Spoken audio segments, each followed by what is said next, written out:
à côté de la nouvelle Peugeot 208. Le Lion, après 208 ans de carrière, annonce donc la E208, la version électrique de sa citadine. Et on va la découvrir ensemble tout de suite.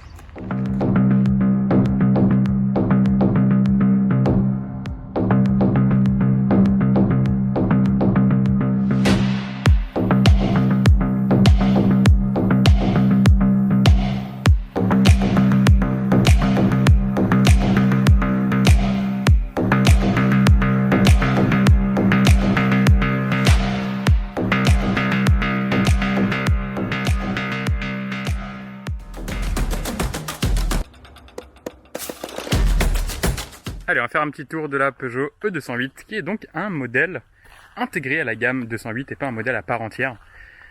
Et ça, c'est sûrement la plus grande de ses qualités. Cette E208 est une voiture, somme toute, normale en termes de design. Aujourd'hui, si vous voulez une électrique, c'est un design un peu différenciant, comme la Zoé ou la Leaf, des modèles à part entière.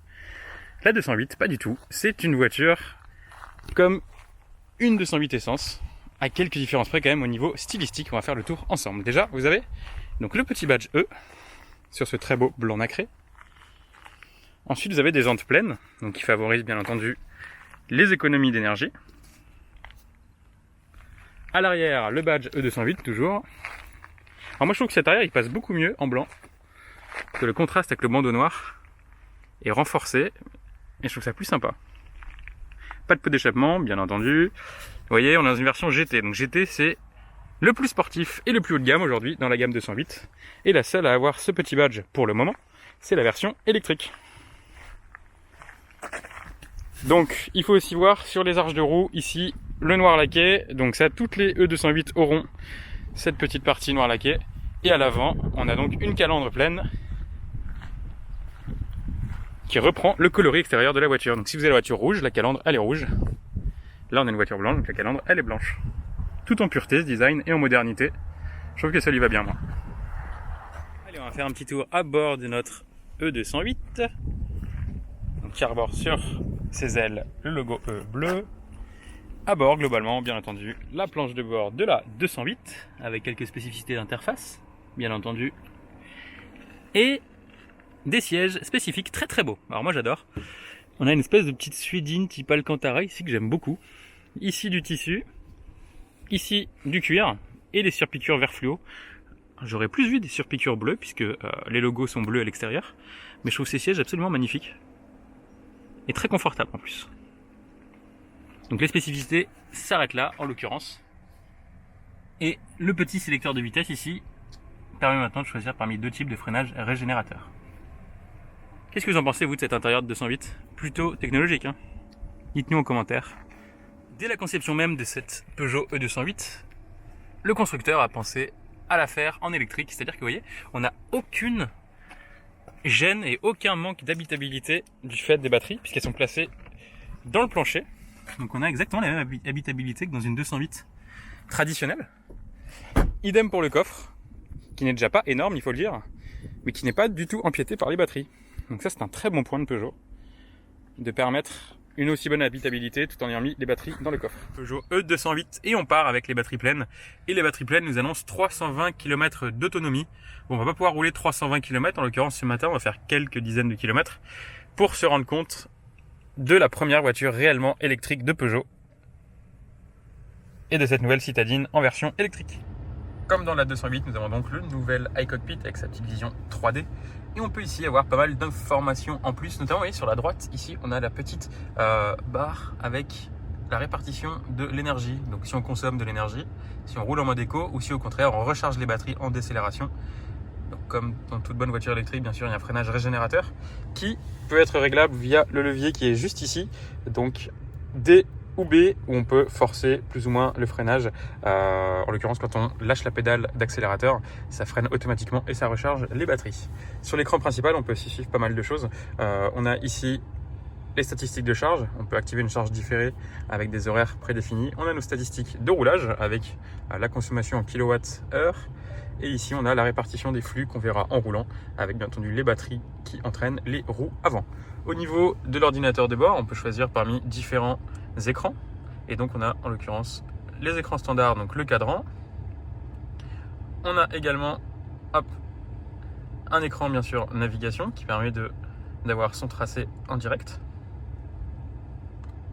Et on a donc l'écran Hop énergie qui permet, comme sur l'écran principal, d'avoir accès aux différents flux et bien sûr à l'autonomie restant. Ça y est, nous voici donc au volant de la Peugeot E208, la version 100% électrique de la nouvelle 208. Alors, récapitulons un peu les caractéristiques techniques de cette nouvelle E208. Donc, on a une seule version en termes de puissance, et la puissance s'échelonne de 109 à 136 chevaux en fonction du mode de conduite. Vous voyez, c'est comme sur la version traditionnelle. On a ici les drive modes, donc on peut choisir entre Eco, Normal ou Sport. Si vous êtes en éco comme nous maintenant, vous êtes sur 109 chevaux. Si vous êtes en sport, vous êtes sur 136 chevaux. Donc aujourd'hui, c'est la version la plus puissante de la 208, la E208 quand on est en mode sport. Et ça permet donc d'avoir des petites performances plutôt pas mal. On a notamment 260 Nm de couple et un 0 à 100 en 8 secondes 1. C'est mieux qu'une 130 chevaux, malgré le fait qu'il y ait plus de 290 kg de plus sur la balance. Le fait que les batteries pèsent un petit peu plus, bien entendu, ça a un impact sur le poids de la voiture, mais pas sur les performances. Donc ça, c'est plutôt cool. Alors, on a deux modes de freinage régénératif qui se commandent via le petit levier juste ici et qu'on peut retrouver sur l'écran principal. Donc si on se met à décélérer, vous voyez juste ici, et ben ça se remplit en vert. C'est-à-dire qu'on recharge les batteries grâce au freinage. Et si on se met à accélérer, et ben les roues redeviennent bleues. En gros, c'est la batterie qui alimente la traction. Donc on a un mode D qui est un mode roue libre standard et un mode B qui est un frein moteur puissant qui permet donc de recharger les batteries en décélération et de ne pas se servir du freinage. Donc là on a basculé en mode sport, ce qui fait qu'on a 136 chevaux et tout de suite on le sent, la voiture est beaucoup plus dynamique. On a le boost de l'électrique qui est vraiment agréable, une accélération sans latence. Donc moi je trouve ça très très cool en mode sport. Et bien entendu on conserve toutes les qualités et le plaisir de conduite de la 208, notamment avec ce châssis qui est excellent et les batteries dans le plancher en plus renforcent ces très bonnes liaisons au sol puisque en fait ça abaisse le centre de gravité. Donc cette E208 est sûrement la plus dynamique qui soit en termes de typage de suspension et de châssis. Et bien entendu, à côté de ce côté dynamique préservé, même amélioré par rapport à une 208 essence, on a le plaisir de retrouver tous les bienfaits de la conduite d'une voiture électrique, c'est-à-dire la sérénité, le côté zen, la douceur de fonctionnement et puis surtout le silence parce qu'on a juste ce petit sifflement et le bruit de l'air, rien de plus. On se met le moins possible, vous voyez, on a une petite jauge ici sur le côté du compteur qui nous dit attention, si tu restes en mode éco, c'est tout bon, tu préserves ton autonomie, si tu lâches, tu recharges ta batterie, en revanche si tu mets des watts, eh ben tu utilises de la batterie. Donc c'est toujours un petit peu ludique de conduire une voiture électrique et en plus on économise des watts. On le voit ici, nous on est à 19,8 kWh au 5 km pour l'instant. Mais on peut descendre à bien moins si on fait vraiment attention. Là on a mis de la clim, on a roulé à 90 km/h. Et on a, après 20 km, encore 220 km d'autonomie. Donc je pense qu'on peut plancher sur une autonomie à peu près en conditions normales de 280-290 km en conduite mixte. Alors que l'autonomie annoncée est quand même 350 km en WLTP. Allez, comme toute voiture électrique, la E208 se recharge bien entendu. Ici avec une wallbox comme on peut installer à la maison pour environ 900 € avec un prestataire. Et donc vous branchez votre petit câble type 2, hop, sur la prise qui se trouve juste ici. Elle est verrouillée, la voiture est en charge, c'est parti pour une recharge complète. Il faut savoir que voilà, E208, elle est compatible avec toutes les bornes de recharge habituelles en type 2 et elle a aussi une prise combo CCS pour accepter des puissances de charge supérieures qui vont jusqu'à 100 kW, notamment sur les bornes Ionity qui s'installent maintenant un peu partout. Mais aussi elle peut charger sur une prise de courant domestique, donc du 220 volts, ça sera juste un tout petit peu plus long. Donc là on est sur du 7,4 kW. Si on veut recharger la batterie entièrement, ça prendra environ 7h30. Si on se charge sur une prise de courant à la maison, ça prendra environ 16 heures. Et puis si on va sur une grosse prise 100 kW, les 0 à 80%, lui, il se charge en 30 minutes. Donc c'est vraiment idéal pour les longs trajets. Comme toute bonne voiture électrique, la E208 est bien sûr accompagnée de son compagnon sur smartphone. Vous avez donc une application qui permet de faire le suivi en direct de sa consommation d'énergie, de l'état de sa batterie, mais aussi d'activer ou désactiver la climatisation ou le chauffage à distance.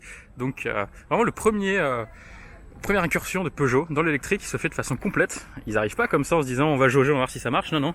Ils arrivent avec une vraie solution en se disant ok, on est prêt, on vous propose un produit fini, pleinement intégré à la gamme, et puis financièrement très intéressant, puisqu'il n'y a pas d'abonnement particulier à prendre, hormis celui de charge.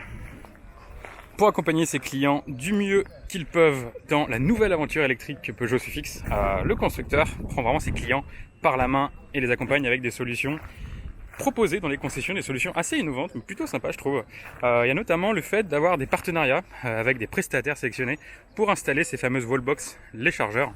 Donc c'est pas mal je trouve, on a environ pour 900 € pour faire installer ce type de prise qui permet de recharger la voiture en moins de 6 heures environ.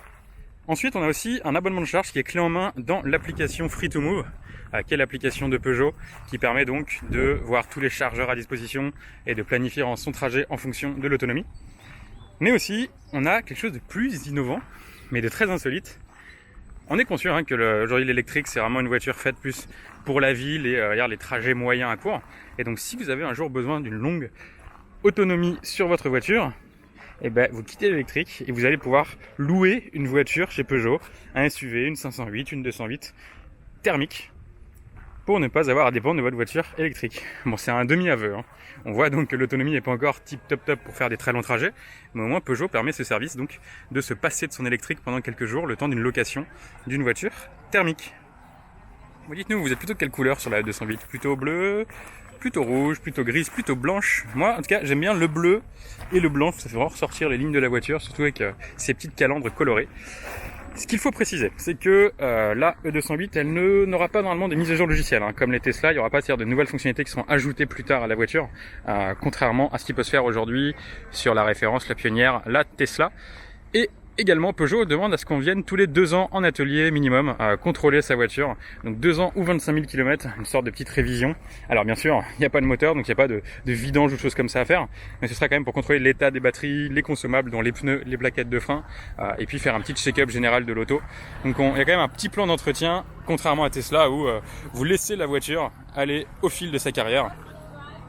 Ce qu'il faut savoir aussi, c'est que Renault demande également cet entretien, donc c'est pas une nouveauté.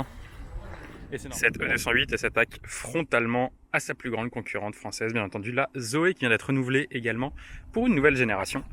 Mais c'est aussi la première Peugeot de grande série véritablement électrique. Bon, il y avait la Peugeot Ion qui était sortie, c'était pas vraiment une réussite au niveau du look.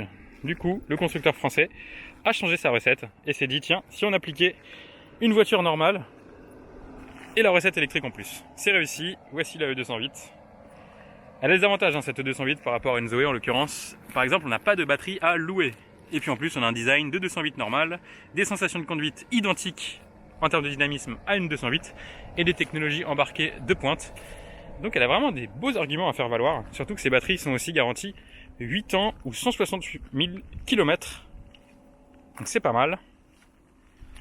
Alors, elle est commercialisée à partir de janvier 2020, cette E208. Au niveau de la gamme E208, ce qui est très intéressant, c'est que Peugeot l'a pas limité à du très haut de gamme, donc à cette version GT. On peut notamment prendre une version Allure, donc les versions vraiment plus accessibles. Ce qui fait que la voiture commence aujourd'hui à 32 000 €, qui va jusqu'à 37 000 € dans cette version GT mieux équipée et un peu plus sexy. Typiquement, vous déduisez 6 000 € de bonus sur la première version et vous avez une électrique à moins de 27 000 €. C'est juste incroyable. Vous avez aujourd'hui une voiture électrique avec 300 bornes d'autonomie, des technologies, un petit look sympa pour moins de 30 000 €. Ça fait réfléchir, surtout quand on sait les qualités routières de cette 208 et le confort qu'elle procure et la polyvalence qu'elle procure. Moi, je pense que c'est un futur carton. Peugeot arrive avec beaucoup d'armes sur ce marché. Dites-nous vous en commentaire, vous préférez quoi? Plutôt une thermique, plutôt une électrique? En tout cas, cette E208, je peux vous dire qu'elle va marcher très très fort. Voilà les amis, j'espère que vous avez aimé notre petite vidéo. N'hésitez pas à mettre un pouce bleu, comme cette voiture, si vous avez aimé la E208 et nos petites explications sur ce modèle qui va être un carton, je vous l'assure. N'hésitez pas aussi à poster tous vos commentaires, on y répondra avec grand plaisir. Je vous dis à très bientôt sur Cars Passion. Ciao.